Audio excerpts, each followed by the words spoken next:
അങ്ങയുടെ ഔദ്യോഗിക ജീവിതത്തെക്കുറിച്ച് പറയാം. അതെ, എൻ്റെ പേര് ചാക്കോച്ചൻ മണലേൽ. ഞാൻ കേരള അഗ്രികൾച്ചർ യൂണിവേഴ്സിറ്റിയിൽ നിന്നും എക്സിക്യൂട്ടീവ് എഞ്ചിനീയറായി റിട്ടയർ ചെയ്ത ഒരു ഉദ്യോഗസ്ഥനാണ്. 2017 അഗ്രികൾച്ചർ യൂണിവേഴ്സിറ്റിയിൽ നിന്ന് റിട്ടയർ ചെയ്തതിന് ശേഷം എൻ്റെ നാട്ടിൽ ആളുകളെ എല്ലാം സംഘടിപ്പിച്ചുകൊണ്ട് ഒരു റെസിഡൻറ്റ് അസോസിയേഷൻ ഉണ്ടാക്കിയിരിക്കുന്നുണ്ട്. അതിൻ്റെ പേര് സ്നേഹതീരം റെസിഡൻറ്റ് അസോസിയേഷൻ എന്നാണ്.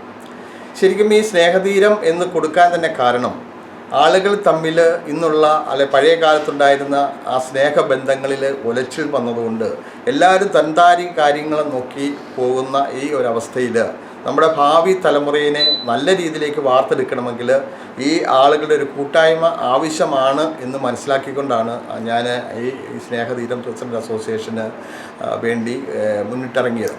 എന്തായാലും എന്നെ സംബന്ധിച്ചിടത്തോളം ഞങ്ങളുടെ ഈ പട്ടിത്താനം ഉറുകുഴി എന്ന് പറയുന്ന ഒരു റോഡ് സൈഡിൽ ഏതാണ്ട് 64ഓളം കുടുംബങ്ങളെ ജാതിക്കും അതുപോലെ തന്നെ മതത്തിനും രാഷ്ട്രീയത്തിനും അതീതമായിട്ട് എല്ലാവരെയും ഒന്നിച്ച് തന്നെ അണിനിരത്തുവാനും അതിൻ്റെ ഫലമായിട്ട് ഓരോ വർഷവും 2016 മുതൽ തന്നെ ഓരോ വർഷവും ഓണവും അതുപോലെ തന്നെ ക്രിസ്മസും ന്യൂ ഇയറും ഒക്കെ എല്ലാവരെയും ഒന്നിച്ചിരുത്തിക്കൊണ്ട് ഭക്ഷണം അവർക്കിവിടെ വിളമ്പിക്കൊണ്ട് എല്ലാവരും സ്വയമായിട്ട് വന്ന് അത് ചെയ്ത് ഭക്ഷണം വിളമ്പി സന്തോഷമായിട്ട് കഴിച്ച് പിരിയുന്ന ഒരവസ്ഥ സൃഷ്ടിച്ചെടുക്കുവാൻ ഞങ്ങളെ കൊണ്ട് സാധിച്ചിട്ടുണ്ട്.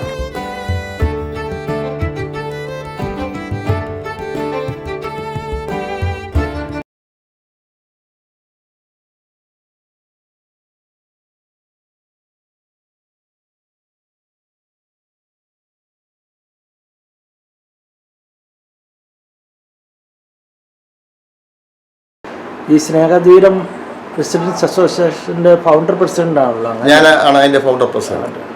അന്ന് 2016 ഞങ്ങളിത് സ്റ്റാർട്ട് ചെയ്തത്.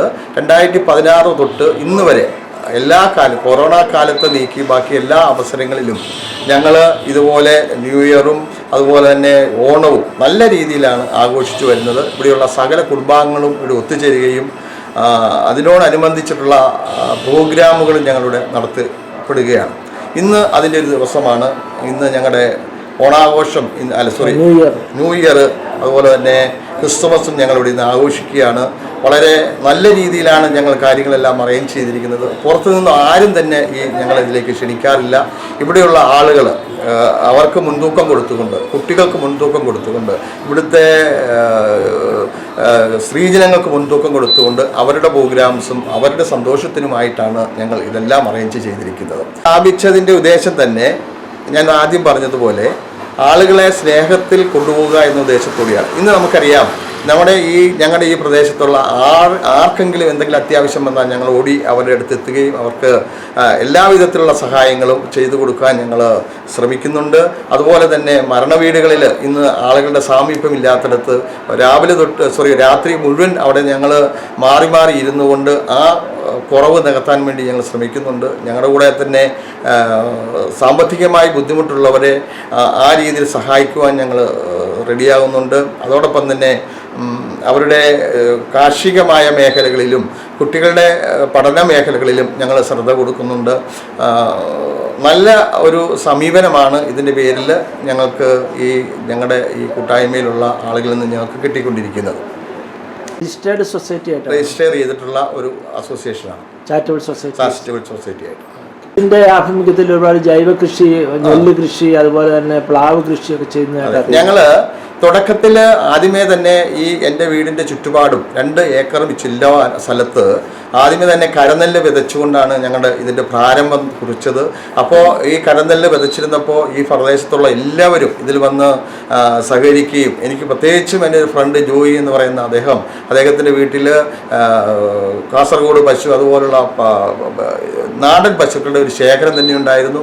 അവിടെ നിന്നുള്ള വളവും ചാണകപ്പൊടിയും അതുപോലെ തന്നെ പശുവിൻ്റെ മൂത്രമൊക്കെ ഞങ്ങൾ ഉപയോഗിച്ച് ജൈവ രീതിയിലാണ് ഞങ്ങൾ അന്ന് നെൽകൃഷി തന്നെ ചെയ്തത്. അതോടൊപ്പം തന്നെ ഞങ്ങൾ എല്ലാ മേഖലയിലും ഇപ്പോൾ ജൈവകൃഷിയെ ഞങ്ങൾ പ്രോത്സാഹിപ്പിക്കുന്ന രീതിയിലാണ് ഞങ്ങൾ ചെയ്യുന്നത്.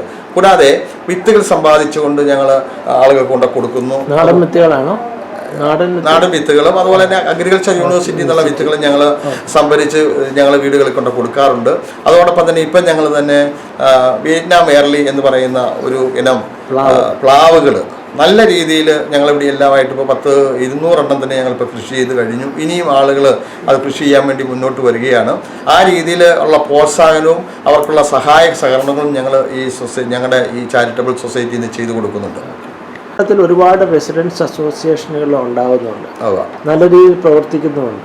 അവർക്ക് കൊടുക്കാനുള്ള ഒരു സന്ദേശം എന്താണ്?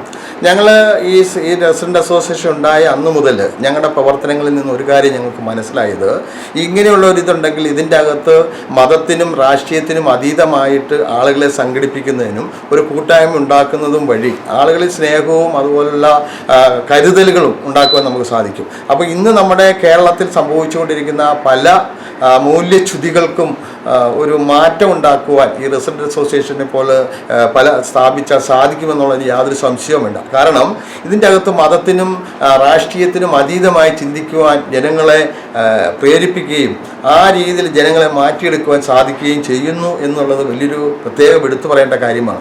ഇപ്പോൾ തന്നെ ഇന്ന് ഇതുമായിട്ട് ബന്ധപ്പെട്ട് ഇവിടെ ഒരുപിടി ആളുകൾ ഇന്നത്തെ ഞങ്ങളുടെ ഭക്ഷണം എന്ന് പറയുന്നത് ദോശയും മുട്ട ഓംലെറ്റും കപ്പയും മുളകുമാണ്. അതുണ്ടാക്കുന്നതും ഇവിടെ തന്നെ സംഭരിച്ച് ഇവിടെ തന്നെ ആളുകൾ ഈ പല മതത്തിൽപ്പെട്ടവരും പല രാഷ്ട്രീയ പാർട്ടികളും ഒന്നിച്ചാണ് ഇത് ചെയ്യുന്നത്. അപ്പോൾ അങ്ങനെയുള്ളൊരു വേദി ഉണ്ടാക്കണമെങ്കിൽ ഇതുപോലുള്ള റെസിഡൻറ്റ് അസോസിയേഷനുകൾക്ക് സാധിക്കും. അതുകൊണ്ട് കേരളം മുഴുവൻ എല്ലാ ഗ്രാമങ്ങളിലും ഇതുപോലൊരു അസോസിയേഷൻ ഉണ്ടാക്കുകയാണെങ്കിൽ അത് കേരളത്തിൻ്റെ ഭാവിയിലേക്ക് വളരെ ഉതകുമെന്നുള്ളൊരു യാതൊരു സംശയവുമില്ല. ഞാൻ എൻ്റെ അനുഭവത്തിൽ തന്നെയാണ് ഇത് പറയുന്നത്. പാകം ചെയ്യുന്ന കപ്പ, മുളക് അതുപോലെയുള്ള സാധനങ്ങളെല്ലാം നമ്മുടെ തന്നെ വീടുകളിൽ ഇതെല്ലാം ഞങ്ങളുടെ കൂട്ടത്തിൽപ്പെട്ട ഓരോ കുടുംബക്കാർ സ്പോൺസർ ചെയ്യുക. അത് ഇതിന് ഇനിയിപ്പോൾ ഞങ്ങളുടെ ഭാവി അടുത്ത കൊല്ലത്തേക്ക് ഞങ്ങൾ ഇപ്പോഴേ തന്നെ പ്ലാൻ ചെയ്തിരിക്കുന്നത് ചക്കപ്പുഴുക്കും പറ്റുമെന്നുണ്ടെങ്കിൽ കോഴികളെ വീടുകളിൽ വളർത്തി കോഴിയിറച്ചിയും കൂടി കൊടുക്കണമെന്നാണ് ഞങ്ങൾ ആഗ്രഹിക്കുന്നത്. അതിനു വേണ്ടിയിട്ടുള്ള ആഗ്രഹം ഞങ്ങൾ ഇപ്പോഴേ തന്നെ ഞങ്ങളുടെ മനസ്സിൽ തുടങ്ങിയിട്ടുണ്ട്. അതിനുള്ള പ്രവർത്തനങ്ങളും ഞങ്ങൾ തുടങ്ങിയിട്ടുണ്ട്. കേരളയിൽ സമരത്തിൽ അങ്ങ് സജീവമായിട്ട് മുൻപന്തിയിലുണ്ടായത് ശരിക്കും ഈ സമരം തുടങ്ങി വെച്ചത് തന്നെ അങ്ങായിരുന്നു. അതെ, അതേക്കുറിച്ചൊന്ന് പറയാമോ? ശരിക്ക് കേരള സർക്കാർ കേരള കോർപ്പറേഷൻ്റെ കീഴിൽ സിൽവർ ലൈൻ എന്ന് പറഞ്ഞുകൊണ്ട് ഒരു പ്രോജക്റ്റ് നടപ്പിലാക്കാൻ വേണ്ടി ശ്രമിക്കുകയുണ്ടായി. ആ പ്രോജക്റ്റിനെ സംബന്ധിച്ചിടത്തോളം പറയുകയാണെങ്കിൽ അത് യാതൊരു വിധത്തിലും നമുക്ക് വയബിളായിട്ടുള്ളൊരു പ്രോജക്റ്റ് അല്ല. കാരണം നമ്മുടെ പ്രകൃതിക്ക് അതുപോലെ തന്നെ നമ്മുടെ ഭാവി തലമുറയ്ക്ക് ഒന്നും ഉതകുന്ന ഒരു പ്രോജക്റ്റ് അല്ലാത്തത് കൊണ്ടും അത് ശരിക്കും കേരളത്തിൽ നടപ്പിലാക്കിയാൽ കേരളത്തിൻ്റെ സർവനാശം ഉറപ്പാകും എന്ന് ഉത്തമ ബോധ്യം ഉൾക്കൊണ്ടുകൊണ്ട് ഒരു എഞ്ചിനീയർ എന്ന നിലയ്ക്ക് ഞാൻ അതിനെപ്പറ്റി വളരെ ഡീറ്റെയിൽ ആയിട്ട് പഠിച്ചതിന് ശേഷമാണ് ഞാൻ ഈ കേരളയിലെ സിൽവർ ലൈൻ ഇവിടെ വേണ്ട എന്ന് അഭിപ്രായപ്പെട്ടുകൊണ്ട് മുന്നോട്ടിറങ്ങിയതും അതിനെപ്പറ്റിയുള്ള പഠനങ്ങൾ പുറത്തുവിട്ടതും. കേരളയിലെ ഈ സിൽവർ ലൈൻ എന്ന് പറയുന്നത് കേരളത്തിനെ പാരിസ്ഥിതികമായിട്ടും ഒരു വിധത്തിലും ഗുണകരമല്ല എന്ന് തെളിയിക്കുവാൻ ഒരുപടി രേഖകൾ സത്യത്തിൽ എൻ്റെ കയ്യിലുണ്ട്. അത് ഒരു വികസനമാണോ എന്ന് ചോദിച്ചാൽ ഒരു വികസനമല്ല. കാരണം ഇന്ന് ലോകം 1200 കിലോമീറ്റർ വേഗതയിൽ പോകുന്ന ഹൈപ്പർ ലൂപ്പിലേക്കും 650 കിലോമീറ്റർ വേഗതയിൽ പോകുന്ന സൂപ്പർ ഫാസ്റ്റുകളിലേക്കും, അതായത് ഹൈ സ്പീഡുകളിലേക്കും അല്ലെങ്കിൽ 350 സൂപ്പർ ഹൈ സ്പീഡിലേക്കൊക്കെ പോകുന്ന ഈ കാലഘട്ടത്തിൽ ഈ 200 കിലോമീറ്റർ എന്ന് പറഞ്ഞുകൊണ്ട് വെറും 135 കിലോമീറ്റർ മാത്രം വേഗത കിട്ടാവുന്ന ഒരു പദ്ധതി കേരളത്തിൽ നടപ്പിലാക്കിയാൽ അത് കേരളത്തിൻ്റെ വികസനത്തിനെ വളരെ അധികം ബാധിക്കുമെന്ന് ഉത്തമ ബോധ്യം എനിക്കുണ്ട്. ഇപ്പോൾ തന്നെ ഇന്ത്യൻ റെയിൽവേ ഈ പറയുന്ന രീതിയിൽ വന്ദേ ഭാരത് ഇറക്കിക്കൊണ്ട് ഈ പറയുന്ന 160 കിലോമീറ്റർ വേഗതയിൽ പോകുമ്പോൾ ശരിക്കും ഒരു കാരണവശാലും ഈ 200 അല്ലെങ്കിൽ 200 കിലോമീറ്റർ എന്ന് പറഞ്ഞിട്ട് 132 കിലോമീറ്ററുള്ള ഈ വേഗതയുള്ള ട്രെയിൻ കേരളത്തിന് ആവശ്യമില്ല. ഈ സത്യം മനസ്സിലാക്കിക്കൊണ്ട് കേരളത്തിലെ ജനങ്ങളുടെ ഇടയിലേക്ക് ഇതിനെപ്പറ്റി പറയാനും പഠിപ്പിക്കുവാനും അതിനുള്ള രേഖകൾ സമ്പാദിക്കുവാനും അതുമായിട്ട് ബന്ധപ്പെട്ടവരെ കണക്ട് ചെയ്യുവാനും ഒക്കെ എനിക്ക് സാധിച്ചു. അതോടൊപ്പം തന്നെ പറഞ്ഞു കഴിഞ്ഞാൽ ഈ ശ്രീധരൻ സാറിനെ പോലുള്ള ആളുകൾ ജീവിച്ചിരിക്കുന്ന ഈ കേരളത്തിൽ ഇതുപോലെ മോശം ഒരു പ്രോഗ്രാം കൊണ്ടുവരുത് എന്ന് ഇവിടുത്തെ രാഷ്ട്രീയ പാർട്ടികളെ ഇൻക്ലൂഡിങ് ഭരണകക്ഷിയിലുള്ളവരെ പോലും ബോധ്യപ്പെടുത്തുവാൻ സാധിച്ചു എന്നുള്ളതാണ് ഇതിൻ്റെ ഒരു വിജയത്തിൻ്റെ കാരണം. കേരള സർക്കാർ വിഭാവനം ചെയ്തിട്ടുള്ള ഈ സിൽവർ ലൈൻ എന്ന് പറയുന്നത് സെമി ഹൈ സ്പീഡാണ്. എന്ന് പറഞ്ഞു കഴിഞ്ഞാൽ 200 കിലോമീറ്റർ വേഗതയിൽ മാത്രം ഡിസൈൻ സ്പീഡ് എന്ന് പറഞ്ഞാൽ 132 കിലോമീറ്ററാണ് അതിൻ്റെ ആവറേജ് സ്പീഡ്. ആ ഒരു രീതിയിലുള്ള ഒരു ട്രെയിൻ അല്ല ഇന്ന് കേരളത്തിൽ ആവശ്യം. ഇന്ന് ഇന്ത്യ മുഴുവൻ ഹൈ സ്പീഡിൻ്റെ ഇതിലേക്ക് വരിക. മുംബൈ അഹമ്മദാബാദ് എന്ന് പറഞ്ഞ ഹൈസ്പീഡ് റെയിൽ കോറിഡോർ സ്ഥാപിച്ചു കഴിഞ്ഞു. മറ്റെല്ലാ സ്റ്റേറ്റുകളിലും ഹൈസ്പീഡ് റെയിൽ കോറിഡോർ തുടങ്ങുവാൻ കേന്ദ്രം തയ്യാറെടുത്തുകൊണ്ടിരിക്കുന്നു. പലതും തുടങ്ങിക്കഴിഞ്ഞിരിക്കുന്നു. അപ്പോൾ നമ്മൾ ഈ പറയുന്ന ഒരു സിൽവർ ലൈൻ കൊണ്ടുവന്നാൽ ഒരിക്കലും അതിനെ ഈ ഹൈസ്പീഡുമായിട്ട് യോജിപ്പിക്കുവാനോ അല്ലെങ്കിൽ ആ ഹൈസ്പീഡിൽ വരുന്ന ട്രെയിൻ ഇതിലേക്കൂടെ ഓടിക്കുവാനോ സാധ്യമല്ല. അത് ടെക്നോളജിക്കലി അതിൻ്റെ പ്രശ്നങ്ങൾ പലതുണ്ട്. അപ്പം നമ്മളെ സംബന്ധിച്ചിടത്തോളം വേണ്ടതും ഒരു കേരളത്തിൽ അങ്ങനെ വികസനത്തിന് പറ്റുന്ന വേണ്ടത് ശരിക്കും പറഞ്ഞാൽ ഹൈസ്പീഡാണ്. അത് യാതൊരു വിധത്തിലും ഇവിടുത്തെ ജനങ്ങളെ കുടിയിറക്കാതെ അവർക്ക് യാതൊരു പാരിസ്ഥിതിക പ്രശ്നങ്ങളും ഉണ്ടാക്കാതെ ചെയ്യാനുള്ള ടെക്നോളജി വളർന്നു വന്നിരിക്കുന്ന ഈ കാലഘട്ടത്തിൽ അതാണ് ഇവിടെ നമുക്ക് ശരിക്കും നമുക്ക് വേണ്ടത്. ഈ ശ്രീധരൻ സാറിന്റെ പ്രോജക്റ്റ് അങ്ങനെയല്ല. അതെ, ഈ ശരിക്കും 2016 ഈ ശ്രീധരൻ സാർ, അതായത് റൈസിംഗ് സൺ ജപ്പാനിൻ്റെ അവാർഡ് വാങ്ങിച്ച ഈ ശ്രീധരൻ സാർ തന്നെ ഹൈസ്പീഡ് റെയിൽ കോർപ്പറേഷൻ അദ്ദേഹത്തിൻ്റെ നേതൃത്വത്തിൽ ഹൈസ്പീഡ് റെയിൽ കോർപ്പറേഷൻ ഉണ്ടാവുകയും അന്ന് തന്നെ അതിൻ്റെ ഒരു പ്രോജക്റ്റ് റിപ്പോർട്ട് ഉണ്ടാക്കി അദ്ദേഹം ഈ ഗവൺമെൻറ്റിനെ സമർപ്പിച്ചിട്ടുണ്ട്. ശരിക്കും അതിൻ്റെ അകത്ത് വിഭാവനം ചെയ്തിരിക്കുന്നത് തന്നെ ഈ ഭൂരിഭാഗവും ടണലിൽ കൂടെയും അതല്ലെങ്കിൽ വയഡറ്റിൽ കൂടെയാണ്. ഈ നിലവിലുള്ള ജനങ്ങളെ ഒരു വിധത്തിലും ബാധിക്കാത്ത രീതിയിൽ നമ്മുടെ പാരിസ്ഥിതികമായി യാതൊരു വിധത്തിലും ബാധിക്കാത്ത രീതിയിൽ അദ്ദേഹം വിഭാവനം ചെയ്തത്. അതിനെ മാറ്റിമറിച്ചുകൊണ്ടാണ് ഈ സത്യത്തിൽ ഈ കേരളത്തിലെ സിൽവർ ലൈൻ വരാൻ തുടങ്ങിയത്. അത് തന്നെ മനസ്സിലാക്കിയിട്ടാണ് ഞങ്ങൾ അതിനുവേണ്ടി ശക്തമായി പോരാടിയതും അതിനുവേണ്ടി കോടതിയിൽ പോയതും ഇവിടുത്തെ ജനങ്ങളെ സംഘടിപ്പിക്കുന്നതിനും അതിനെതിരെ സമരങ്ങൾ നടത്തുന്നതിനും ഞങ്ങൾ ഒരു പരിധി വിജയിച്ചു. ഇനിയും എൻ്റെ പൂർണ്ണമായ വിശ്വാസം ഒരു കാരണവശാലും ഈ കേരളയിലെ സിൽവർ ലൈൻ പ്രോജക്റ്റ് വരില്ല. കാരണം ഓൾറെഡി തന്നെ വന്ദേ ഭാരത് ഈ നമ്മുടെ നിലവിലുള്ള റോഡിനെ പരിഷ്കരിച്ചുകൊണ്ട് 160 കിലോമീറ്റർ വരെ വേഗതയിൽ ഓടിക്കാവുന്ന രീതിയിൽ ആ ലൈനുകളുടെ വളവുകളെല്ലാം നിർത്തി അതിൽ ശരിക്കും സിഗ്നലിംഗ് സിസ്റ്റം എല്ലാം മാറ്റി റെയിൽവേ ഓൾറെഡി അതിൻ്റെ വർക്ക് തുടങ്ങിക്കഴിഞ്ഞു. ഓൾറെഡി ഓടാനും തുടങ്ങിക്കഴിഞ്ഞു വന്ദേ ഭാരത്. അപ്പോൾ ഒരു കാരണവശാലും ഇനി കേരളയിലെ സിൽവർ ലൈൻ കേരളത്തിൽ വരുന്ന പ്രശ്നമേ ഇല്ല. കാരണം അതിനെപ്പറ്റി ജനങ്ങൾ ബോധവാനാണ്. ഇവിടുത്തെ ഭരണകർത്താക്കൾ തന്നെ ഓൾറെഡി ബോധവാന്മാരാണ്. അത് ആരുടെയൊക്കെയോ ചില കുതന്ത്രങ്ങൾ കൊണ്ട് ഇത് പഠിക്കാതെ ഇത് മുന്നോട്ട് വെച്ചു. അത് ജനങ്ങൾ എതിർത്തു. അതുപോലെ ഇവിടുത്തെ ഏറ്റവും വലിയ ഇതിനെപ്പറ്റി വിവരമുള്ള ആളുകൾ ഈ ശ്രീധരൻ സാർ പോലും അതിനെ എതിർത്ത സ്ഥിതിക്ക് ഇത് കേരളത്തിൽ വരുന്ന പ്രശ്നമേ ഇല്ല. ഇനി നിലവിലുള്ള കേരളയിലെ സിൽവർ ലൈൻ കൊണ്ടുവരുന്ന പാത എന്ന് പറയുന്നത് അത് സ്റ്റാൻഡേർഡ് ഗേജിലാണ്. നമ്മുടെ ഇന്ത്യയിൽ നിലവിലുള്ള പാത എന്ന് പറയുന്നത് ബോഡ് ഗേജിലാണ്. അപ്പോൾ സ്റ്റാൻഡേർഡ് ഗേജിൽ ഓടുന്ന ഒരു ട്രെയിനെ ഒരു കാരണവശാലും ബോഡ് ഗേജിലേക്ക് കൊണ്ടുവരാൻ പറ്റില്ല. അതായത് ഞാൻ പറഞ്ഞു വരുന്നത് സിൽവർ ലൈൻ കൊണ്ടുവന്നു കഴിഞ്ഞാൽ നിലവിലുള്ള പാതയായിട്ട് ഇതിനെ കണക്ട് ചെയ്യാൻ പറ്റില്ല. അതുമാത്രമല്ല ആ സൗകര്യങ്ങൾ മുഴുവൻ ഇത് ഇല്ലാതാക്കുകയും ചെയ്യും. കാരണം ഈ ഒരു വികസനത്തിന് വേണ്ടി ഈ സൈഡിലേക്ക് മാറുമ്പോൾ അത് ഇല്ലാതാകുന്ന ഒരു ഇതാണ്. പക്ഷേ കേന്ദ്രത്തിൽ ഇതിൻ്റെ റെയിൽവേ മിനിസ്റ്റർ ഉൾപ്പെടെയുള്ളവർ അത് മനസ്സിലാക്കിക്കൊണ്ട് തന്നെ ശരിക്കും ഇപ്പം നിലവിലുള്ള പാതയെ 160 കിലോമീറ്റർ വേഗതയിൽ നവീകരിക്കാൻ പോവുകയാണ്. വന്ദേ ഭാരത് അതിൽ ഓടിക്കാൻ പോവുകയാണ്. അപ്പോൾ പിന്നെ കേരളയിലെ സിൽവർ ലൈനിൻ്റെ അതിനെപ്പറ്റിയുള്ള ഒരു യാതൊരു വിധത്തിലും അതിൻ്റെ ഒരു പ്രസക്തി ഇനി ഉണ്ടാവില്ല. അതിന് ആര് വേണ്ടി ശ്രമിച്ചാലും എഞ്ചിനീയേഴ്സ്, അതിനെപ്പറ്റി ടെക്നോളജിയിലേക്ക് അറിയാവുന്നവർ, റെയിൽവേ ബോർഡിലുള്ളവർ അല്ലെ റെയിൽവേ ഡിപ്പാർട്ട്മെൻറ്റ് ഇത് സമ്മതിക്കുന്ന പ്രശ്നമേ ഉണ്ടാകുന്നില്ല. അതായത് ഇപ്പോൾ കേരളത്തിലുള്ള ഭരണാധികാരികൾ പറയുന്നത് കേന്ദ്രത്തിൽ നിന്നും അനുവാദം കിട്ടിയാൽ യാതൊരു സംശയം വേണ്ട, ഇതിന് കേന്ദ്രത്തിൽ നിന്നും അനുവാദം കൊടുക്കുകയില്ല. മുഖ്യമന്ത്രി പറയുന്നത് ഉറപ്പായിട്ടും ഈ പ്രോജക്റ്റ് നടപ്പിലാക്കുന്നതാണല്ലോ ഇപ്പോഴും പറയുന്നത്. അതിനെപ്പറ്റി സംസാരിക്കുമ്പോൾ ഒരുപക്ഷെ അദ്ദേഹം വെറും രാഷ്ട്രീയക്കാരനാണ്. ഇതിന് വേണ്ടി കേരളയിലിന് വേണ്ടിയിട്ട് സിൽവർ ലൈനിൻ്റെ പ്രോജക്റ്റ് ഉണ്ടാക്കിയ ആളുകൾക്ക് പോലും അതിനെപ്പറ്റി നല്ലൊരു രീതിയിൽ ചിന്തകളോ അതിനെപ്പറ്റിയുള്ള വിവരശേഖരണമോ ഒന്നും നടത്താതെ ആണ് ഇവർ ഈ പ്രോജക്റ്റ് വെച്ചത്.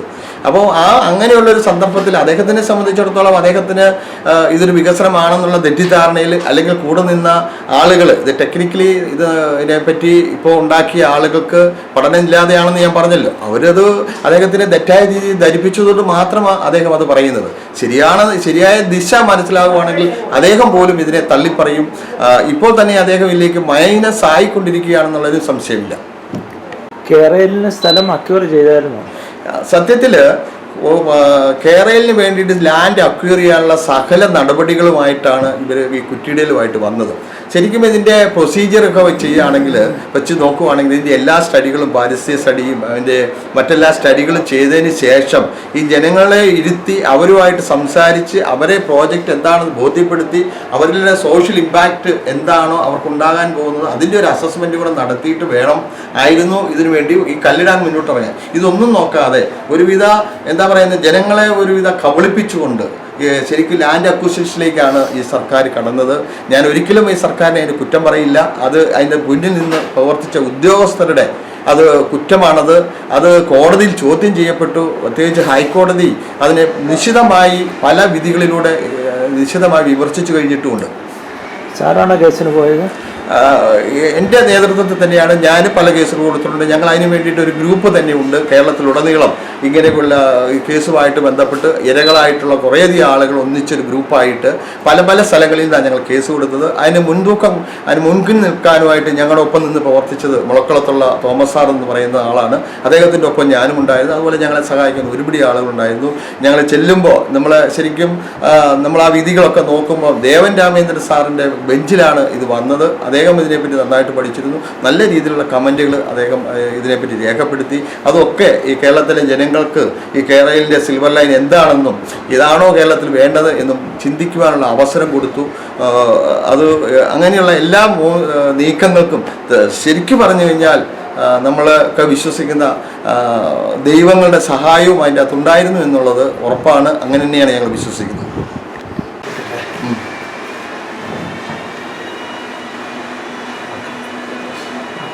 ദക്ഷിണ റെയിൽവേ ഈ പ്രോജക്റ്റിനെ നഖശിഖാന്തി എതിർക്കുന്നതായിട്ടാണ് ലേറ്റസ്റ്റ് റിപ്പോർട്ട്. അതായത് ഈ ദക്ഷിണ റെയിൽവേയിലുള്ള എഞ്ചിനീയേഴ്സ് അവരിതിനെപ്പറ്റി ഇവർ കൊടുത്ത DPR പഠിച്ചു കഴിഞ്ഞപ്പോൾ അതിൻ്റെ അകത്തുള്ള മുഴുവൻ കാര്യങ്ങളും അവർക്ക് മനസ്സിലായി. അതിൻ്റെ അകത്ത് ഈ DPRനെ ഓരോ പോയിന്റ് വെച്ച് ഓരോ പോയിന്റായിട്ട് അവരിപ്പോൾ തന്നെ ക്വസ്റ്റ്യൻ ചെയ്തിരിക്കുക. ദക്ഷിണ റെയിൽവേ ഇവർ DPR കൊടുത്തപ്പോൾ തന്നെ അതിൻ്റെ ആ DPRൻ്റെ പോരായ്മകളെ എല്ലാം പറ്റി വളരെ വിശദമായി തന്നെ തിരിച്ച് ക്വസ്റ്റ്യൻസ് ചോദിക്കുകയുണ്ടായി. അതായത് നിലവിലുള്ള റെയിൽവേയിലൂടെ കുറേ 183 കിലോമീറ്റർ ദൂരം ഈ റെയിൽവേയുടെ സ്ഥലം ഏറ്റെടുക്കുവാനാണ് അവർ തീരുമാനിച്ചത്. യഥാർത്ഥത്തിൽ റെയിൽവേയുടെ ഒരു അനുവാദം ഒന്നും ചോദിക്കാതെ അവരത് ചെയ്തത്. അപ്പോൾ അത് മാത്രമല്ല, ഏതാണ്ട് ഇവരുടെ DPR തന്നെ 2021 റോഡുകൾ മുറിയുമെന്നാണ് പറഞ്ഞത്. അങ്ങനെ ഒരുപിടി കാര്യങ്ങൾ അത് തന്നെ ഈ DPRൻ്റെ അകത്താണെങ്കിൽ ഉൾപ്പെടുത്തേണ്ട 100 ആയിരക്കണക്കിന് കാര്യങ്ങൾ ഇതിൻ്റെ അത് ഉൾപ്പെടുത്തിയിട്ടില്ല.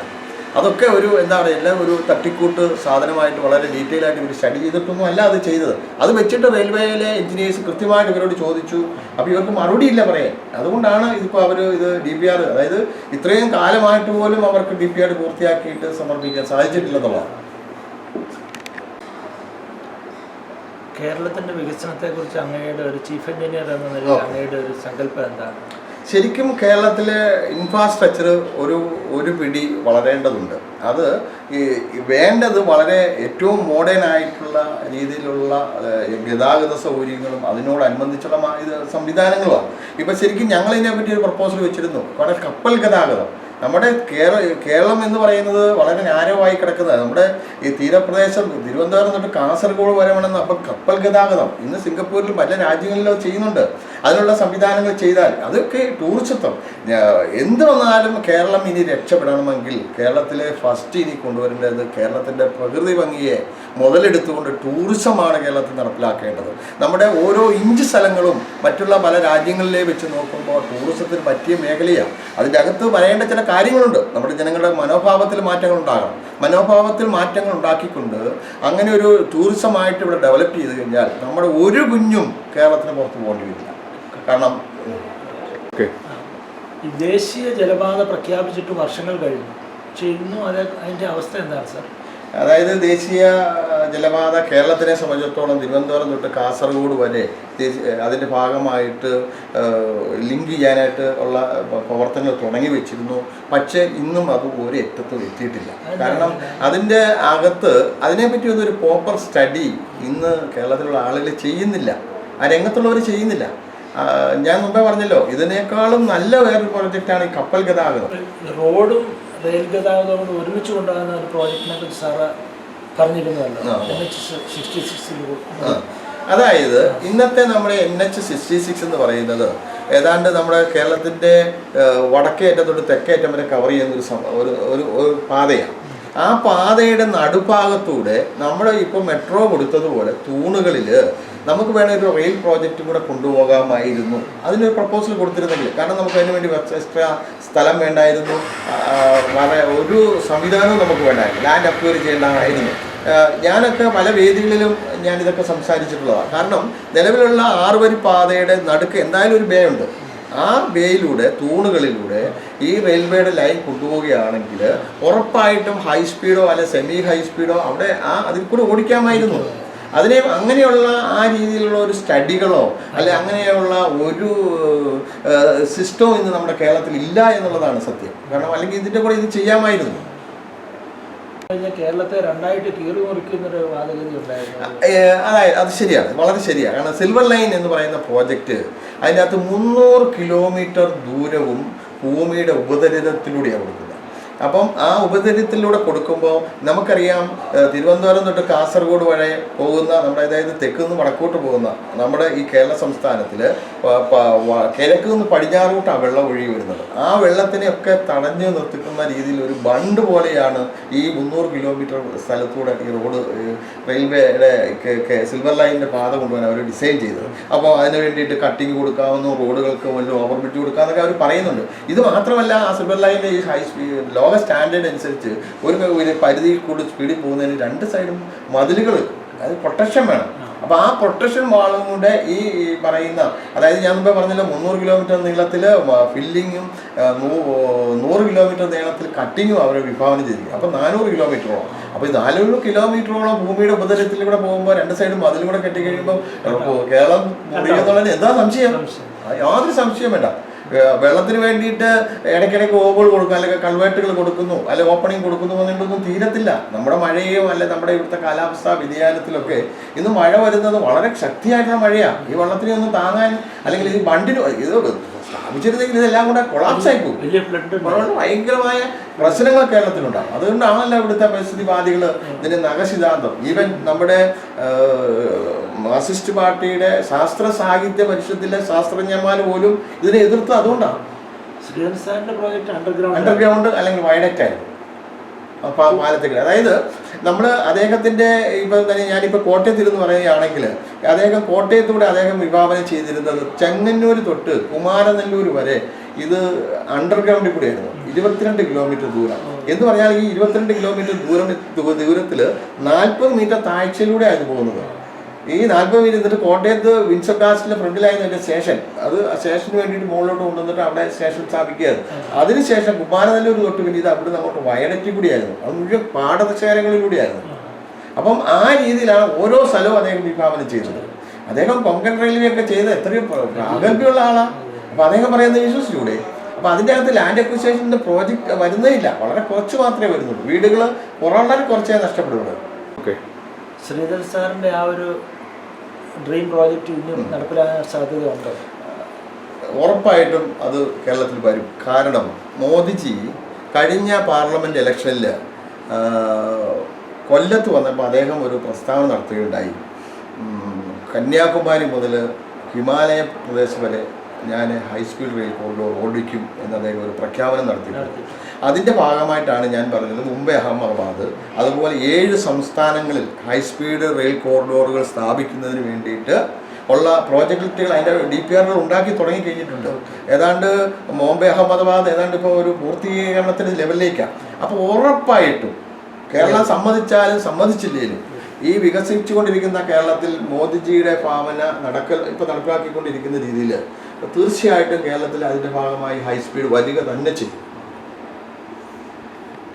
കോസ്റ്റ് വളരെ ഡിഫറൻസ് കാണിക്കുന്നുണ്ടല്ലോ ഹൈസ്പീഡും സിൽവർ ലൈനുമായിട്ട്, അതേക്കുറിച്ചൊന്ന് പറയാമോ? അതായത് അത് ശരിക്ക് ഇന്ന് ജനങ്ങളുടെ ധാരണ അനുസരിച്ച് സിൽവർ ലൈൻ നടപ്പിലാക്കിയാൽ പകുതി കോസ്റ്റിൽ തീരുമെന്നാണ് ഇവർ സത്യത്തിൽ പറഞ്ഞത്. തെറ്റാണ്. കാരണം ഈ സിൽവർ ലൈൻ വരുമ്പോൾ ഞാൻ മുമ്പേ പറഞ്ഞതുപോലെ ഈ 400 കിലോമീറ്റർ ദൂരവും ഇത് എർത്തിക്കൂടെ പോകുമ്പോൾ അല്ലെ ഭൂമിയുടെ ഉപരിതലത്തിൽ കൂടെ പോകുമ്പോൾ ഉണ്ടാകുന്ന നശിക്കാവുന്ന റോഡുകൾ അല്ലെ അതുപോലുള്ള എന്തെങ്കിലും സ്ട്രക്ചറുകൾ ഇതിൻ്റെ എല്ലാം കൂടെ ഒന്നും കോസ്റ്റൊന്നും ഇവർ ഈ സിൽവർ ലൈനിൻ്റെ പ്രോജക്റ്റ് റിപ്പോർട്ട് കണക്കാക്കിയിട്ടൊന്നുമില്ല. അതേസമയം ഈ ശ്രീധരൻ സാർ എടുത്ത് അന്ന് 1 ലക്ഷം കോടി ആകുമെന്നും അദ്ദേഹം പറഞ്ഞ അതിൻ്റെ അകത്ത് ഒരു മുട്ടുസൂചിയുടെ ചിലവ് വരെ കണക്കാക്കിയിട്ടാണ്. ഇതതിൻ്റെ 10% പോലും ആക്കാതെയാണ് ഈ 64,000 കോടി എന്നവർ പറയും. 64,000 കോടി ആയിരുന്നില്ല ഇവർ ആദ്യം എടുത്തപ്പോൾ, 89,000 കോടിയായിരുന്നു. അത് ശ്രീധരൻ സാർ പറഞ്ഞതിൻ്റെ പകുതിയാക്കാൻ വേണ്ടി വെട്ടിക്കുറച്ച് കൊണ്ടുവന്നതാണ്. അതുകൊണ്ട് യാതൊരു സംശയവും വേണ്ട. ടെക്നിക്കലി ഒരു എഞ്ചിനീയർ എന്ന നിലയ്ക്ക് ഞാൻ പറയുന്നു, സിൽവർ ലൈനിൻ്റെ അതായത് സെമി ഹൈ സ്പീഡ് ഉപരിതലത്തിൽ കൊണ്ടുപോകുന്നതിനേക്കാൾ വളരെ പകുതി ചിലവ് മാത്രമേ ഹൈ സ്പീഡിനുണ്ടാവൂ. കാരണം അത് ഈ വയഡറ്റിൽ കൂടെയും ഇത് ടണലിൽ കൂടെയും പോകുന്നതുകൊണ്ട്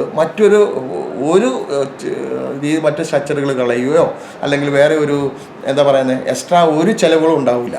പിന്നെ അതിൻ്റെ അകത്ത് ഇന്ന് ടെക്നോളജി വളർന്നത് വെച്ചിട്ട് ഇപ്പോൾ ഓസ്ട്രേലിയ പോലുള്ള രാജ്യങ്ങളിൽ ഈ ടണൽ തന്നെ നിർമ്മിച്ച് അതിൻ്റെ ലൈനിങ്ങും അതോടൊപ്പം ചെയ്തു പോകുന്ന മെഷീനറികളുണ്ട്. അതിൻ്റെ തുടക്കത്തിൽ അതിന് ചിലപ്പോൾ കോസ്റ്റ് കൂടുതലായിരിക്കാം. പക്ഷേ ബാക്കി ആക്സസറീസ് മറ്റു കാര്യങ്ങളെല്ലാം വെച്ച് നോക്കുമ്പോൾ ഹൈ സ്പീഡ് വരുന്നതാണ് കേരളത്തിനെ സംബന്ധിച്ചിടത്തോളം അതിൻ്റെ എസ്റ്റിമേറ്റ് പരമായിട്ട് ലാഭം എന്ന് തെളിയിച്ചു തരാൻ ഞാൻ തയ്യാറാണ്. സാർ അമേരിക്കയിൽ ഏത് സ്റ്റേറ്റിലാണ്? ഞാൻ അമേരിക്കയിൽ ടെക്സാസിലാണ്. ടെക്സാസിൽ സ്പ്രിംഗ് എന്നുള്ള സിറ്റിയിലാണ്. നേരത്തെ ഹ്യൂസ്റ്റണിലായിരുന്നു, അവിടുന്ന് മൂവ് ചെയ്തു. വന്നിട്ട് എത്ര ആളായി? ഞാനിപ്പോൾ ഇവിടെ വന്നും പോയി നിൽക്കുകയാണ്. ഇപ്പോൾ വന്നിട്ട് 1 വർഷമായി. എനിക്കിവിടെ ഒരു ചെറിയ പ്രോപ്പർട്ടി ഉണ്ട്, അത് മെയിൻ്റനൻസിനൊക്കെ ആയിട്ട് വന്നതാണ്. ഈ റെസിഡൻസ് അസോസിയേഷനിലുണ്ട്? അതെ, ഈ ഇവിടുത്തെ അസോസിയേഷനിലുള്ള. അവിടുത്തെ അമേരിക്കയിലുള്ള റെസിഡൻസ് അസോസിയേഷനിലെ പ്രവർത്തനത്തെക്കുറിച്ച് എന്താ അഭിപ്രായം? അവിടെ എൻ്റെ അഭിപ്രായത്തിൽ വളരെ നല്ല അഭിപ്രായം എനിക്കുള്ളത്. നല്ല രീതിയിലാണ് അവർ മുന്നോട്ട് കൊണ്ടുപോകുന്നത്. റെസിഡൻസ് അസോസിയേഷൻ എന്ന് പറയുമ്പം അത് റെസിഡൻസിനും ആവശ്യമാണ്, അസോസിയേഷൻ നടത്തുന്ന അവരുടെ കമ്പനിക്ക് ഇതൊരു ആവശ്യമാണ്. കാരണം ഒത്തിരി നിയമങ്ങളുണ്ട്, അതോടൊപ്പം തന്നെ അവിടെ ആളുകൾക്ക് ഫണ്ണായിട്ട് ഒത്തിരി കാര്യങ്ങൾ അവർ ചെയ്യുന്നുണ്ട്. നമ്മൾ താമസിക്കുന്ന ആ വീടുകൾക്ക്, ആ റെസിഡൻസിന് അവരുടെ റെസിഡൻസ് അസോസിയേഷൻ ഉണ്ടാകുന്നുണ്ട്. അത് നമ്മൾ ഏത് കമ്പനിയുടെ വീടാണോ വാങ്ങിക്കുന്നത് ആ കമ്പനി ഓരോ ഗ്രൂപ്പ് വീടുകൾക്കും അസോസിയേഷൻ ഉണ്ടാക്കിയിട്ടുണ്ടാവും ഒരേ ഏരിയയിൽ. അപ്പോൾ അങ്ങനെ വരുമ്പോൾ അസോസിയേഷനിൽ നമ്മൾ ജോയിൻ്റ് ആകണം, അല്ലായിരിക്കാൻ പറ്റില്ല. പക്ഷേ നമ്മൾ ഇയർലി ഒരു എമൗണ്ട് പേ ചെയ്യണം. കാരണം അവർ ആ ഏരിയ ടേക്ക് കെയർ ചെയ്യുന്ന, നമ്മൾ താമസിക്കുന്ന സ്ഥലങ്ങളൊക്കെ ടേക്ക് കെയർ ചെയ്യുന്നതിന് ഒരു എമൗണ്ട് അവർ ചാർജ് ചെയ്യും. അതോടൊപ്പം തന്നെ ഇപ്പോൾ ക്രിസ്മസിനാണെങ്കിലും അവിടുത്തെ ഇൻഡിപെൻഡൻസ് ഡേ ആണെങ്കിലും അവർ ആഘോഷമായിട്ട് കൊണ്ടാടും. അതിന് നമുക്കെല്ലാം അവിടെ കടന്നുകയില്ല, ആഘോഷത്തിൽ പങ്കുചേരാം. അതായത് ഏത് നാഷണാലിറ്റിയെയും അവർ സന്തോഷിപ്പിക്കുന്ന രീതിയിലാണ് അവിടുത്തെ ഭക്ഷണക്രമങ്ങളും ആഘോഷ പരിപാടികളും. എല്ലാ രാജ്യക്കാരും പോകും, എല്ലാവരും വിയറ്റ്നാമീസ്, ചൈനീസ്, ഇന്ത്യൻസ് എല്ലാവരും ചെല്ലും. അപ്പോൾ അവർക്ക് ഡിഷ് ആണെങ്കിൽ തന്നെ ചില റെസിഡൻസ് ഏരിയയിലെ അസോസിയേഷൻകാർ അവരവർക്ക് ഇഷ്ടമുള്ള ഡിഷ് വരെ അവർ തരും നമുക്ക്. ഇയർലി എത്ര പ്രോഗ്രാം അവിടെ കാണും? ഇയർലി ഇപ്പം മെയിനായിട്ട് ഇൻഡിപെൻഡൻസ് ഡേ ജൂലൈ 4th, പിന്നെ ക്രിസ്മസ്, പിന്നെ ലേബർ ഡേ, അങ്ങനെ പിന്നെ താങ്ക്സ് ഗിവിങ് ഡേ, അങ്ങനെ ആ രാജ്യത്തെ സംബന്ധിക്കുന്ന കുറേ വിശേഷ ദിവസങ്ങളുണ്ട്. അന്ന് അതായിരിക്കും മെയിനായിട്ട് ആഘോഷിക്കുന്നത്. ക്രിസ്മസിനൊക്കെ ഉണ്ടാവും? ക്രിസ്മസിനുണ്ടാവും. ക്രിസ്മസ് അവിടെ ഒരു ദിവസം അല്ലല്ലോ, ക്രിസ്മസ് പല ദിവസങ്ങളായിട്ട് തുടങ്ങില്ല ആഘോഷം. ഇപ്പോൾ ക്രിസ്മസിന് അവർ ജോലി തിരക്കനുസരിച്ചാണ് അവർ ആഘോഷിക്കുന്നത്. കൃത്യം 25th അവർ 10-ാം തീയതി, 12-ാം തീയതി, 25-ാം തീയതി, അങ്ങനെ പോവുകയാണ്. അപ്പോൾ അവിടുത്തെ റെസിഡൻസ് അസോസിയേഷനെ ഒരിക്കലും നമുക്ക് ഇവിടുത്തെ അസോസിയേഷനുമായിട്ട് കമ്പയർ ചെയ്യാൻ പറ്റുകയില്ല. ഇവിടെ നമ്മുടെ ആളുകൾ കൂടി തീരുമാനിച്ച് നമുക്കൊരു അസോസിയേഷൻ വേണം. ഇപ്പോൾ 7-ാം വാർഡാണെങ്കിൽ 7-ാം വാർഡിൽ അസോസിയേഷൻ വേണം. കുറേ ആളുകളെ, അവിടുത്തെ നല്ല ആളുകളെ വിളിച്ചു കൂട്ടി തീരുമാനിച്ചു, ആളുകളെ പങ്കെടുപ്പിക്കുക, അവരെ സമ്മേളനങ്ങൾക്ക് ക്ഷണിക്കുക, അവർക്ക് ആഹാരം കൊടുക്കുക, ഇങ്ങനെയുള്ള കാര്യങ്ങളാണല്ലോ ഇവിടെ ആരും പ്രത്യേകിച്ച് ഒരു പേയ്മെൻ്റ് ഇല്ല. പിന്നെ ഈ ആഘോഷം വരുമ്പോൾ ആഘോഷത്തിൻ്റെ ഒരു പാർട്ടാകാൻ വേണ്ടി പേയ്മെൻറ്റ് ചെയ്യുക, അത്രയേ ഉള്ളൂ. ഇവിടുത്തെ അസോസിയേഷന് കൊടുക്കാനുള്ള ഒരു സന്ദേശം എന്താണ്? ഇവിടുത്തെ അസോസിയേഷന് കൊടുക്കാനുള്ള എനിക്ക് പ്രധാനമായിട്ട് എൻ്റെ അവിടുത്തെ ജീവിതമായിട്ട് വെച്ച് നോക്കിയാൽ, നമുക്ക് കീപ് ക്ലീൻ ദ ഏരിയ. നമ്മുടെ സ്ട്രീറ്റും നമ്മുടെ വീടും നമ്മുടെ പരിസരങ്ങളും ക്ലീനായിട്ട് സൂക്ഷിക്കുക. ട്രാഷ് വലിച്ചെറിയാതെ നമുക്ക് സൂക്ഷിക്കാനുള്ള ഒരു മനോഭാവം ഉണ്ടായിരിക്കണം. അതാണ് ഞാനിവിടെ പല ആളുകളും ചെയ്യുന്നത് ഞാൻ കണ്ടിട്ടുണ്ട്. കാറിൽ വന്നിട്ട് ഈ ട്രാഷ് പുറത്തേക്ക് വലിച്ചെറിഞ്ഞിട്ട് പോവുക. അതില്ലാതിരിക്കണം. അത് നമ്മൾ ശീലിക്കുന്നത് നമ്മുടെ ചെറുപ്പം മുതലുള്ള നമ്മുടെ ശീലമാണത്. നമ്മൾ പറമ്പിലേക്ക് അങ്ങ് വലിച്ചെറിയില്ലേ. പക്ഷെ അവിടെ നഴ്സറി സ്കൂൾ, കിൻഡർ ഗാർഡനിൽ ചെല്ലുമ്പോൾ തന്നെ കുഞ്ഞുങ്ങളെ പഠിപ്പിക്കുന്നത് ടോയ്ലറ്റ് ബോൾ ഫ്ലഷ് ചെയ്യാനും ട്രാഷ് ക്യാനിലിടാനുമാണ്. അത് രണ്ടും ആദ്യം അവരെ പഠിപ്പിക്കുന്നത്. അപ്പോൾ അവരുടെ ബ്രെയിനിൽ അതാണ്, അങ്ങനെ അവർ പരിശീലിക്കുന്നത്. അത് നോക്കണമെന്നുള്ള എൻ്റെ അഭിപ്രായം. മറ്റൊരു പ്രത്യേകത, അവിടെ ഈ റെസ്റ്റ് ഏരിയ ഒത്തിരി ഉണ്ട്. നമ്മൾ ഡ്രൈവ് ചെയ്ത് പോകുമ്പോൾ നമുക്ക് ബാത്റൂമിൽ പോകാനും ഒന്ന് റിഫ്രഷ് ചെയ്യാനുള്ള സ്ഥലങ്ങൾ അവിടെയുണ്ട്. അവിടെയുള്ള ബാത്റൂമൊക്കെ വളരെ ക്ലീനാണ്. അങ്ങനെ ക്ലീനായി ഇരിക്കാൻ ഒരു പരിധിവരെ അവിടെ അടുത്തുള്ള ബിസിനസ്സാണ് അതിനെ സഹായിക്കുന്നത്. ഈ ഇതിനോട് ചേർന്നുള്ള ബിസിനസ് നടത്തുന്ന കടകളുണ്ടെങ്കിൽ ആ കടകളുടെ ഉത്തരവാദിത്വം കൂടിയാണത് ക്ലീനായിട്ട് സൂക്ഷിക്കുക എന്നുള്ളത്. നമുക്കും അങ്ങനെ ഇവിടെ കൊണ്ടുവരാമെങ്കിൽ ഒരു പരിധിവരെ നമുക്ക് ഈ റെസ്റ്റ് ഏരിയ ക്ലീനായി കിടക്കുകയും നമുക്കും ഈ ബാത്റൂമൊക്കെ വൃത്തിയായിട്ട് ഉപയോഗിക്കാൻ കഴിയുമെന്ന എൻ്റെ അഭിപ്രായം. കടക്കാർ സ്വമേധ ചെയ്യുന്നതാണോ അല്ലെങ്കിൽ കടക്കാർ സ്വമേധയാ അങ്ങനെ പൂർണ്ണമായിട്ടും ചെയ്യുന്നുണ്ടെന്ന് എനിക്ക് തോന്നുന്നില്ല. അവരെ എഡ്യൂക്കേറ്റ് ചെയ്യുന്നുണ്ട്. അതുകൂടാതെ അല്ലെങ്കിൽ അവർക്ക് പണിഷ്മെൻ്റ് ഉണ്ട്, അല്ലെങ്കിൽ കടയോടെ നടത്താൻ സാധിക്കാതെ വരും. അപ്പം ബാത്റൂമൊക്കെ നല്ല ക്ലീൻ ആയിട്ട് ബാത്റൂം എല്ലാം എപ്പോഴും തന്നെ ക്ലീൻ ആയിരിക്കും. അങ്ങനെ ആരും വന്ന് ഒന്നാമത് തന്നെ അവിടെ ഉള്ളവർ നമ്മുടെ ആളുകളുടെ ഒരു നേച്ചറല്ല. അതുകൂടാതെ ഇനി എന്തെങ്കിലും വൃത്തികേടായിട്ട് ഇപ്പം ആരെങ്കിലും ഛർദ്ദിക്കുകയോ അല്ലെങ്കിൽ പെട്ടെന്നൊരു അസുഖം ഉണ്ടായി ബാത്റൂം യൂസ് ചെയ്യുകയോ ചെയ്താലും അത് ആ കടക്കാർ ടേക്ക് കെയർ ചെയ്യും. നമ്മൾ അറിയേണ്ട കാര്യമില്ല. അതൊരു വലിയ കാര്യമാണ്. പിന്നെ അവിടെയുള്ള റെസിഡൻസ് അസോസിയേഷനിലെ ആളുകൾ അവിടെയുള്ള ആഘോഷങ്ങളിലൊക്കെ അവർ പങ്കുചേരും. അമേരിക്കൻസ് ഇപ്പോൾ ചൈനീസിൻ്റെ ഒരു പ്രോഗ്രാമാണ്, അവർ ചൈനക്കാരുടെ തന്നെ വേഷം കെട്ടി വരും. അമേരിക്കൻസിൻ്റെ ഇന്ത്യൻസിൻ്റെ ആണെങ്കിൽ അവർ സാരി ഉടുത്തു വരും, പൊട്ടു തൊട്ട് വരും. അങ്ങനെയൊക്കെ നമ്മളെ ഏറ്റവും കൂടുതൽ പ്ലീസ് ചെയ്യുന്നൊരു സ്വഭാവം അവരുടേത്. ഇന്ത്യയാണോ അമേരിക്കയാണോ ഇഷ്ടപ്പെട്ടത്? അത് ഇന്ത്യയാണോ അമേരിക്കയാണോ എന്ന് ചോദിച്ചാൽ ഞാനിപ്പോൾ ഇവിടെ ജനിച്ചു വളർന്നതായതുകൊണ്ട് കുറച്ച് ഭാഗങ്ങൾ ഏറ്റവും നല്ലത് ഇന്ത്യയാണ്. പക്ഷെ വേറെ കുറേ ഭാഗങ്ങൾ കൂടുതലും അമേരിക്കയിലാണ്. ഇപ്പം ഞാൻ അവിടെ ആയിട്ടൊരു 30-35 വർഷമായി. അതുകൊണ്ട് ജീവിതത്തിൻ്റെ ഒരു വലിയ ഭാഗം അവിടെ ആയതുകൊണ്ട് ഇപ്പം എനിക്ക് പൂർണ്ണമായും അവിടെ തന്നെ താമസിക്കാനാണ് എൻ്റെ ആഗ്രഹം. അവിടുത്തെ സിറ്റിസണാണോ? അവിടുത്തെ സിറ്റിസനാണ്. ഇന്ത്യയിൽ നിന്ന് എന്തെങ്കിലും പഠിക്കാനുണ്ടോ? ഇന്ത്യക്കാർക്ക് അമേരിക്കയിൽ നിന്ന് എന്തെങ്കിലും പഠിക്കാനുണ്ടോ? അത് ചോദിച്ചാൽ അമേരിക്കൻസിന് ഇന്ത്യയിൽ നിന്ന് അങ്ങനെ കാര്യമായിട്ടൊന്നും പഠിക്കാനില്ല. കാരണം അവർ നോക്കുമ്പോൾ നമ്മൾ ചെയ്യുന്നത് പലതും ശരിയല്ല. നമ്മുടെ രീതികൾ അവർക്ക് നമ്മുടെ ഭക്ഷണം ഇഷ്ടമായിരിക്കും, നമ്മുടെ കേരളം അല്ലെങ്കിൽ നമ്മുടെ പ്രകൃതി രമണീയതയൊക്കെ അവർക്ക് ഇഷ്ടമായിരിക്കും. പക്ഷേ അവർ ചെയ്യുന്നത് പോലെ നമ്മൾ ചെയ്യുന്നില്ലെന്നുള്ള അഭിപ്രായക്കാരനാണ് ഞാൻ. സത്യസന്ധത വളരെ കുറവാണ് നമ്മുടെ നാട്ടിൽ. അതാണ് മെയിനായിട്ടുള്ള കാര്യം. അപ്പോൾ അവിടെ ന്യൂസ് പേപ്പറിൻ്റെ ബോക്സ് തുറന്നിട്ട് അവർ $1 അല്ലെങ്കിൽ $2 ഇട്ടിട്ട് അവരൊരു ന്യൂസ് പേപ്പർ എടുത്തുകൊണ്ട് പോകുള്ളൂ. അത്രയും സത്യസന്ധമാണ് അവിടെയുള്ളവർ ചെയ്യുന്നത്. അതിൻ്റെ ആവശ്യം അവർക്കുള്ളൂ. നമ്മളങ്ങനെ ചെയ്യാൻ ശീലിച്ചിട്ടില്ലാത്ത കാരണം നമ്മുടേതായ രീതി വളരെ തെറ്റായ രീതിയാണെന്നാണ് എൻ്റെ അഭിപ്രായം. അത് നമുക്കറിയാമല്ലോ. അവിടെ ഇന്ത്യക്കാരെ സമ്മേളിക്കുമ്പോൾ ഇത് ഇന്ത്യൻ സമയമാണോ അമേരിക്കൻ സമയമാണോ എന്ന് നമ്മൾ ചോദിക്കാറുണ്ട്. കാരണം അത്ര അധികം പഞ്ച്വാലിറ്റി ഇല്ലാത്തവരാണ് നമ്മൾ ഇന്ത്യൻസിൽ. അതുപോലെ തന്നെ അവിടെ മറ്റൊരു കാര്യം ഞങ്ങളെപ്പോഴും പറയുന്നത്, ഇന്ത്യയിലുള്ള ആളുകൾ അമേരിക്കയിലുള്ള ഇന്ത്യൻസ് ഇന്ത്യയിൽ അതുപോലെ ജോലി ചെയ്യുമായിരുന്നെങ്കിൽ ഇന്ത്യ അമേരിക്കയാകുമായിരുന്നു എന്ന് ഞങ്ങൾ പറയാറുണ്ട്. കാരണം ജോലി സ്ഥലത്ത് ഒരിക്കലും അവർ ടാഡി ആയിരിക്കുകയില്ല. ടാഡിനെസ് ഇല്ല. അവർ ഓൺ ടൈമിൽ വരും, ഓൺ ടൈമിൽ ജോലിക്ക് കയറും, സത്യസന്ധമായിട്ട് ജോലി ചെയ്യും. ഇവിടെ എന്തുകൊണ്ടങ്ങനെ ആളുകൾ ചെയ്യുന്നില്ല? അതുകൊണ്ടാണ് ഞങ്ങൾ എപ്പോഴും പറയുന്നത് ഇന്ത്യ അമേരിക്ക ആകാത്തതിൻ്റെ കാര്യം അതാണ്. അമേരിക്കയിലുള്ള NGO ചാരിറ്റി ചെയ്യുന്ന ഓർഗനൈസേഷനെ കുറിച്ചൊന്ന് പറയാമോ? അവിടെ മെയിനായിട്ടുള്ള ചാരിറ്റി സംഘടന റെഡ് ക്രോസ് ആണ്. അതുകൂടാതെ കൂടുതലും ഈ ചർച്ചുകളിൽ നിന്ന് ഒരുപാട് ചാരിറ്റി സംഘടനകളുണ്ട് അവർക്ക്. അപ്പോൾ അവർ വിദേശത്തേക്ക് പണം അയക്കാറുണ്ട്. എല്ലാ ആഫ്രിക്കയിലേക്ക് അയക്കാറുണ്ട്, ഇന്ത്യയിലേക്ക് അയക്കാറുണ്ട്. റെഡ് ക്രോസ് പിന്നെ ഓൾ വേൾഡ് ഉള്ളതാണ്. റെഡ് ക്രോസ് അവിടുത്തെ റെഡ് ക്രോസ് ഏറ്റവും കൂടുതൽ സാധനങ്ങൾ കളക്ട് ചെയ്തിരിക്കുന്നതെന്ന് എനിക്ക് തോന്നുന്നത്. അവിടെയുള്ള ആളുകളും ഈ ചാരിറ്റി സംഘടനകൾക്ക് ഇഷ്ടം പോലെ സംഭാവന കൊടുക്കും. പ്രത്യേകിച്ച് അവിടെ ഓരോരോ സ്ഥലങ്ങളിലും ഓരോരോ ബൂത്തുകൾ ഉണ്ടാക്കി അവർ വെച്ചിട്ടുണ്ട്. അപ്പോൾ നമുക്ക് മിച്ചം വരുന്ന നമ്മുടെ ഡ്രസ്സുകൾ, നമുക്ക് ക്യാൻ ഫുഡുകൾ എല്ലാം നമുക്ക് ഏത് സമയത്തും അവിടെ കൊണ്ടുപോയി ഡെപ്പോസിറ്റ് ചെയ്യാം. എന്നിട്ട് അവർ തന്നെ അത് കളക്ട് ചെയ്ത് കൊണ്ടുപോവുകയും ചെയ്യും. അതുകൊണ്ട് നമ്മൾ ആർക്കും കൊടുക്കാനായിട്ട് പ്രത്യേകിച്ച് കഷ്ടപ്പെടേണ്ട. അതുകൂടാതെ നമ്മളെ ഒത്തിരി ചാരിറ്റി സംഘടനകൾ അത് ഈ ചർച്ച് ബേസ്ഡ് ആണെന്ന് തോന്നുന്നു. അവർ നമ്മുടെ വീട്ടിലേക്ക് വിളിക്കും, നമ്മുടെ ഫോണിൽ വിളിക്കും. ഞങ്ങൾ അവിടെ വരുന്നുണ്ട്, ഇത്ര നിങ്ങൾക്ക് നിങ്ങളുടെ എക്സസ് ആയിട്ടുള്ള ക്ലോത്ത് ഉണ്ട്, ഞങ്ങൾ കൊണ്ടുപോയിക്കോളാം, അത് വെളിയിൽ കെട്ടി വെച്ചാൽ മതി എന്ന് പറയും. അങ്ങനെ ഒരുപാട് സംഘടനകൾ അവിടെ ഉണ്ട്. അങ്ങനെ ആ രാജ്യത്തു നിന്ന് പുറം രാജ്യങ്ങളിലേക്കും ഒത്തിരി സഹായം പോകുന്നുണ്ട്.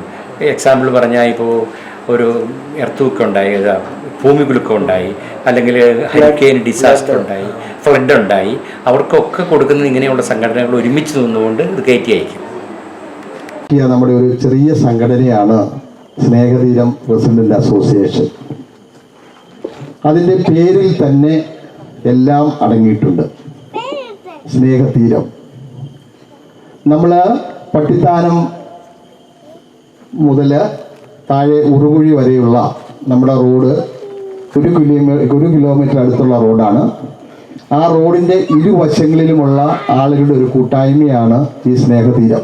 നിങ്ങൾക്ക് എല്ലാവർക്കും അറിയാം. നമ്മൾ ഈ അസോസിയേഷൻ ഉണ്ടാക്കിയതിൻ്റെ മുഖ്യമായ കാരണം വളർന്നു വരുന്ന നമ്മുടെ തലമുറയ്ക്ക് നമ്മളാൽ കഴിയുന്ന എന്തെങ്കിലുമൊക്കെ ചെയ്തു കൊടുക്കുവാൻ വേണ്ടിയിട്ട് ഒരു വേദി ഒരുക്കുക എന്നതായിരുന്നു നമ്മുടെ പരമപ്രധാനമായ ലക്ഷ്യം. 2-4 വർഷം നമുക്ക് കോവിഡും അതേപോലെ തന്നെ പ്രളയമൊക്കെ വന്നതിനോടുകൂടി കുറച്ചൊരു പ്രവർത്തനം തീരെ മന്ദീഭവിച്ചെങ്കിലും അത് കഴിഞ്ഞപ്പോൾ ഇതിൻ്റെ പ്രവർത്തനം വളരെ നല്ല രീതിയിലുള്ള ഒരു പ്രവർത്തനമാണ് നമുക്ക് കാഴ്ചവെക്കാൻ സാധിച്ചിട്ടുള്ളത്. സഹകരിച്ചുകൊണ്ടിരിക്കുന്നത്.